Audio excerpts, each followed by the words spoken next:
Hello. Welcome to Vintage Lit. Today, we will be reading The Cask of Amontillado by Edgar Allan Poe.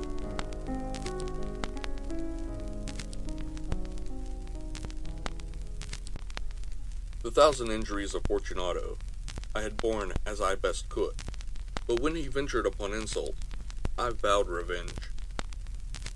You, who so well know the nature of my soul, will not suppose, however, that I gave utterance to a threat. At length, I would be avenged. This was a point definitively settled, but the very definitiveness with which it was resolved precluded the idea of risk. I must not only punish, but punish with impunity. A wrong is unredressed when retribution overtakes the redresser. It is equally unredressed when the avenger fails to make himself felt. As such to him who has done the wrong, it must be understood that neither by word nor deed had I given Fortunato cause to doubt my goodwill.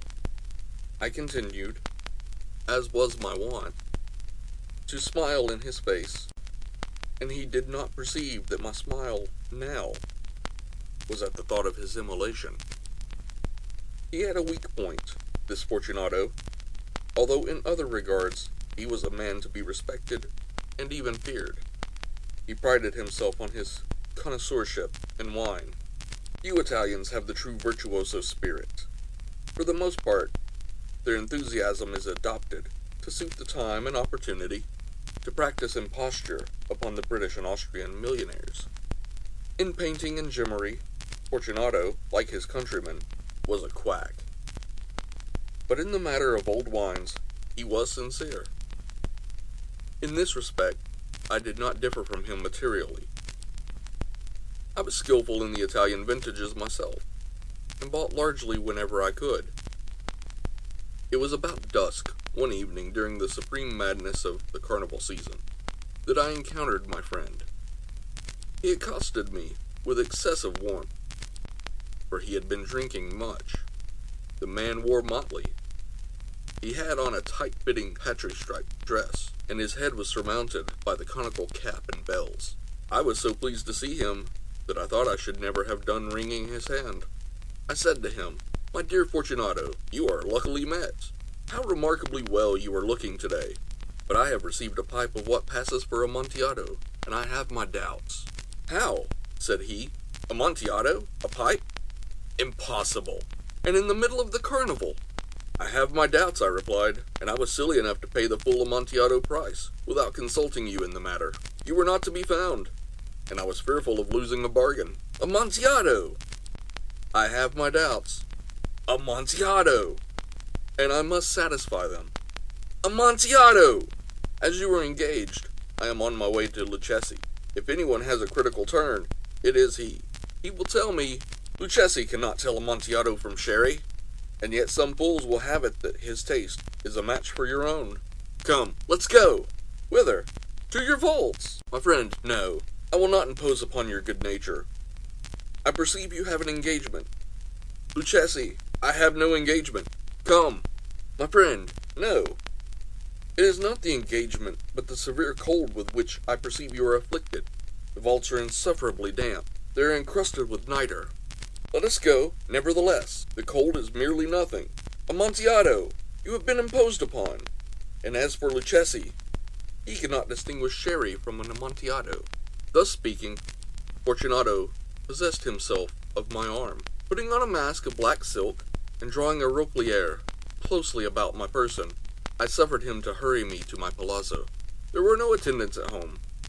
They had absconded to make merry in honor of the time. I had told them that I should not return until the morning, and had given them explicit orders not to stir from the house. These orders were sufficient, I well knew, to ensure their immediate disappearance, one and all, as soon as my back was turned. I took from their sconces 2 flambeaux, and gave one to Fortunato, bowed him through several suites of rooms to the archway that led into the vaults.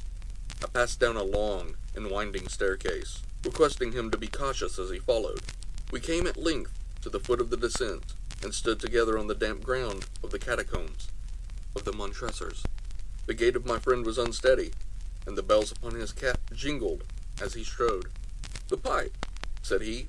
"It is farther on," said I, "but observe the white webwork which gleams from these cavern walls." He turned toward me, and looked into my eyes with two filmy orbs that distilled the rheum of intoxication. "Niter?" he asked, at length. "Niter," I replied. "How long have you had that cough?" My poor friend found it impossible to reply for many minutes. "It is nothing," he said at last. "Come," I said with decision, "we will go back. Your health is precious. You are rich, respected, admired, beloved. You are happy, as once I was. You are a man to be missed. For me it is no matter. We will go back. You will be ill, and I cannot be responsible. Besides, there is Lucchesi." "Enough," he said. "The cough is a mere nothing. It will not kill me. I shall not die of a cough." "True, true," I replied. "And indeed, I had no intention of alarming you unnecessarily, but you should use all proper caution. A draught of this Medoc will defend us from the damps. Here," I knocked off the neck of a bottle which I drew from a long row of its fellows that lay upon the mold. "Drink," I said, presenting him the wine. He raised it to his lips with a leer. He paused and nodded to me familiarly while his bells jingled. "I drink," he said, "to the buried that repose around us, and I to your long life." He again took my arm, and we proceeded. "These vaults," he said, "are extensive." "The Montressors," I replied, "were a great and numerous family." "I forget your arms." "A huge human foot d'or, in a field of azure. The foot crushes a serpent rampant, whose fangs are embedded in the heel." "And the motto?" "Nemo me impune lacessit." "Good," he said. The wine sparkled in his eyes, and the bells jingled. My own fancy grew warm with the Medoc. We had passed through walls of piled bones, with casks and puncheons intermingling, into the inmost recesses of the catacombs. I paused again, and this time I made bold to seize Fortunato by an arm, above the elbow. "The niter," I said. "See, it increases. It hangs like moss upon the vaults. We are below the river's bed. The drops of moisture trickle among the bones. Come, we will go back ere it is too late. Your cough." "It is nothing," he said. "Let us go on. But first, another draught of the Medoc." I broke and reached him a flagon of de Grave. He emptied it at a breath. His eyes flashed with a fierce light. He laughed and threw the bottle upward with a gesticulation I did not understand. I looked at him in surprise. He repeated the movement, a grotesque one. "You do not comprehend," he said. "Not I," I replied. "Then you are not of the Brotherhood." "How? You are not of the Masons?" Yes, I said. Yes. "You? Impossible. A Mason?" "A Mason," I replied. "A sign," he said. "It is this," I answered, producing a trowel from beneath the folds of my roquelaire. "You jest," he exclaimed, recoiling a few paces. "But let us proceed to the Amontillado." "Be it so," I said, replacing the tool beneath the cloak, and again offering him my arm. He leaned upon it heavily. We continued our route, in search of the Amontillado. We passed through a range of low arches, descended, passed on, and descending again, arrived at a deep crypt, in which the foulness of the air caused our flambeau rather to glow than flame. At the most remote end of the crypt there appeared another less spacious. Its walls had been lined with human remains, piled to the vault overhead, in the fashion of the great catacombs of Paris. 3 sides of this interior crypt were still ornamented in this manner. From the 4th, the bones had been thrown down, and lay promiscuously upon the earth, forming at one point a mound of some size. Within the wall thus exposed, by the displacing of the bones, we perceived a still interior recess, in depth about 4 feet, in width 3, in height 6 or 7. It seemed to have been constructed for no especial use within itself, but formed merely the interval between 2 of the colossal supports of the roof of the catacombs, and was backed by one of their circumscribing walls of solid granite. It was in vain that Fortunato, uplifting his dull torch, endeavored to pry into the depth of the recess. Its termination the feeble light did not enable us to see. "Proceed," I said. "Herein is the Amontillado. As for Lucchesi, he is an ignoramus," interrupted my friend, as he stepped unsteadily forward, while I followed immediately at his heels. In an instant he had reached the extremity of the niche, and finding his progress arrested by the rock, stood stupidly bewildered. A moment more, and I had fettered him to the granite. In its surface were two iron staples, distant from each other about 2 feet, horizontally. From one of these descended a short chain, from the other a padlock. Throwing the links about his waist, it was but the work of a few seconds to secure it. He was too much astounded to resist. Withdrawing the key, I stepped back from the recess. "Pass your hand," I said, "over the wall. You cannot help feeling the niter. Indeed, it is very damp. Once more, let me implore you to return." "No? Then I must positively leave you. But I must first render you all the little attentions in my power." "The Amontillado!" ejaculated my friend, not yet recovered from his astonishment. "True," I replied, "the Amontillado." As I said these words, I busied myself among the pile of bones, of which I had before spoken. Throwing them aside, I soon uncovered a quantity of building stone and mortar. With these materials, and with the aid of my trowel, I began vigorously to wall up the entrance of the niche. I had scarcely laid the first tier of the masonry when I discovered that the intoxication of Fortunato had in a great measure worn off. The earliest indication I had of this was a low moaning cry from the depths of the recess. It was not the cry of a drunken man. There was then a long and obstinate silence. I laid the second tier, and the third, and the fourth, and then I heard the furious vibrations of the chain. The noise lasted for several minutes, during which, that I might hearken to it with more satisfaction, I ceased my labors, and sat down upon the bones. When at last the clanking subsided, I resumed the trowel, and finished without interruption the 5th, the 6th, and the 7th tier. The wall was now nearly upon a level with my breast.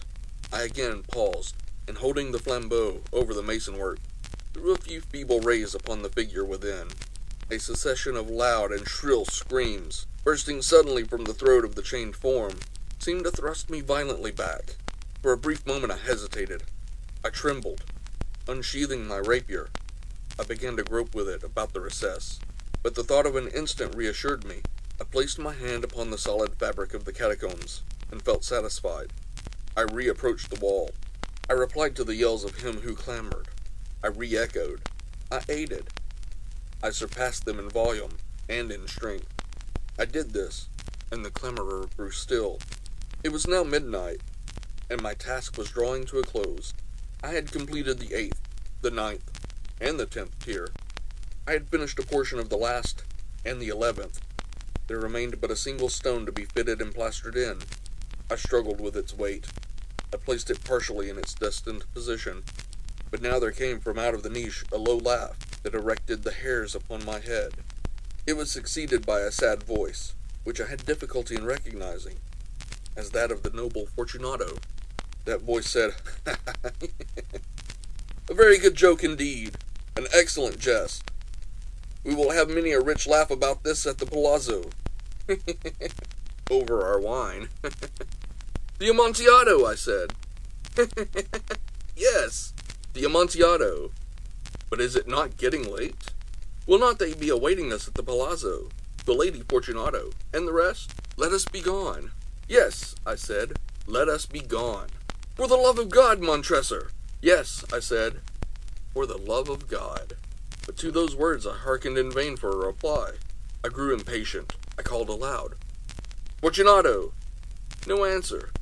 I called again, "Fortunato!" No answer still. I thrust a torch through the remaining aperture, and let it fall within. There came forth in return only a jingling of the bells. My heart grew sick. On account of the dampness of the catacombs, I hastened to make an end of my labor. I forced the last stone into its position. I plastered it up. Against the new masonry, I re-erected the old rampart of bones. For the half of a century, no mortal has disturbed them. In pace requiescat.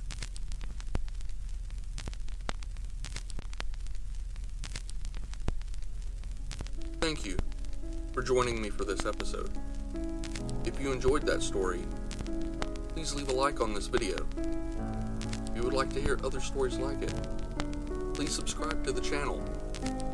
If you have any suggestions for stories you would like to hear, leave a comment down below. Thank you.